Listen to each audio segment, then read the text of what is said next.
this is some advice on using masking fluid. So first of all, put some ordinary soap onto your brush. Now this will help you get the masking fluid off the brush when the time comes, because it's very easy to cake your brushes in the masking fluid. It's not very nice stuff, it's quite rubbery and hard to get off. So by coating your brush with the soap, it will make it easier to remove the masking fluid afterwards. So this is the masking fluid that I'm using. I'm using quite a small brush. I'm going to put little dots onto the back of the deer to create those white out spots. And I'm being quite generous with the masking fluid. You can use masking fluid which is a slightly bluer tint.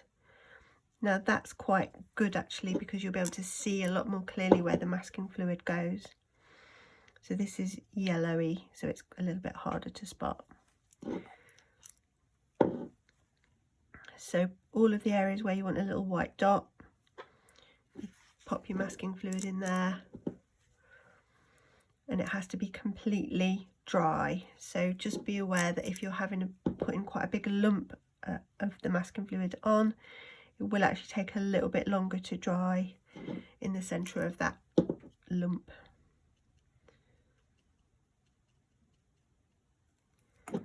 So that's the sample for the back of the deer. And then I'm going to also sample the legs of the deer, should you decide to go that way about doing it. So if you want to brush across with your wash, then you will need all of that section to be. So now the masking fluid has dried, you can actually see it a little more clearly actually. Starting with the paler of the colours, washing in with a little bit of water, and then adding the deeper colours. You can already see the resistance of the masking fluid against the colour there. Okay, so you can see how that works. You're basically merrily painting over the top, and then once that's fully dry, then you're going to be peeling off the masking fluid, which should come away like little pieces of rubber. So this is a demonstration of how the leg area would work in a similar kind of way. So you're basically going straight across with whatever brush you'd like to use,